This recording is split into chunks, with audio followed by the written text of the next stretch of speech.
வணக்கம் நண்பர்களே. Welcome to movie critic channel.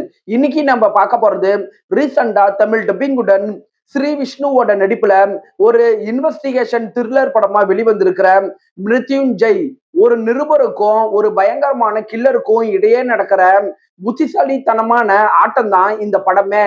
வாங்க ரிவ்யூக்குள்ள போலாம். படத்தோட கதை அப்படின்னு பார்த்தா, படத்தோட ஹீரோ ஸ்ரீ விஷ்ணு பத்திரிகையில கண்ணீர் அஞ்சலி போஸ்டர் சேகரிக்கிற ஒரு நிருபரா இருக்கிறாரு.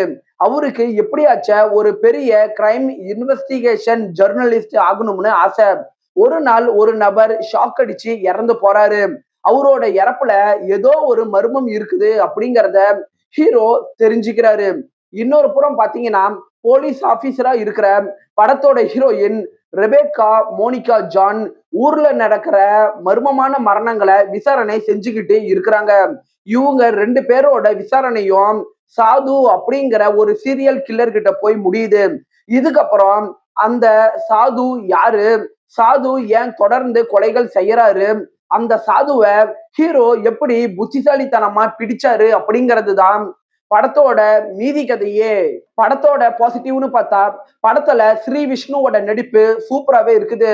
ஒரு சின்ன நிருபரா இருந்துகிட்டு ஒரு பெரிய கிரைம இன்வெஸ்டிகேஷன் பண்ற ஒரு ஜெர்னலிஸ்டா அவரு மாறுற இடங்கள்ல சூப்பராவே அவரு நடிச்சிருக்கிறாரு.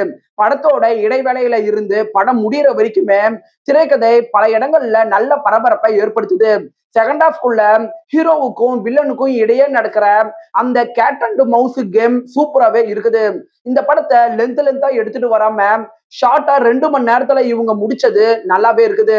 படத்துல கால பைரவாவோட பின்னணி இசை படத்துல பல இடங்கள்ல நல்லாவே கை கொடுத்திருக்குது. படத்துல வர அந்த த்ரில்லர் பதற்றத்தை அவருடைய மியூசிக் நல்லாவே கொடுக்குது.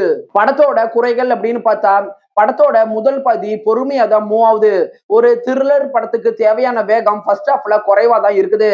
இன்டர்வல்ல இருந்து தான் இந்த படம் வேகம் எடுக்கவே ஆரம்பிக்குது. படத்துல ஹீரோ வில்லன் இவங்க ரெண்டு பேரோட கதாபாத்திரம் தான் வலுவா இருக்குது. மற்ற துணை கதாபாத்திரங்கள் மேல இன்னுமே ரைட்டிங்ல போக்கஸ் பண்ணிருக்கலாம். இந்த படம் மேக்கிங் வைஸா நல்லாவே இருந்தாலும் படத்துல வர சில இன்வெஸ்டிகேஷன் காட்சிகள் மற்ற படங்கள்ல பார்த்த ஒரு ஃபீலை தான் கொடுக்குது. படத்துல வர காமெடி காட்சிகள் கொஞ்ச நேரமே இருந்தாலும் அது பெருசா படத்துக்கு கை கொடுக்கல. படத்துல வர எமோஷன் காட்சிகள் பெரிய எமோஷன் கனெக்டை ஏற்படுத்த மிஸ் பண்ணிடுச்சு. ஓவராலா இந்த படம் ஒரு டீசென்டான படம் தான். 10க்கு 6.5 ரேட்டிங் கொடுக்கலாம். இந்த படம் ஃபேமிலி வாட்சபிள். விருப்பப்படுறவங்க பாருங்க. என்னுடைய ரிவ்யூ உங்களுக்கு பிடிச்சதுன்னா மறக்காம லைக் பண்ணி சப்ஸ்கிரைப் பண்ணுங்க. அடுத்து எந்த படத்தோட ரிவ்யூ வேணுமோ அந்த படத்தோட பேரை கமெண்ட்ல பதிவிடுங்க. நாம வேற ஒரு வீடியோல சந்திக்கலாம். அது வரைக்கும் நன்றி, வணக்கம்.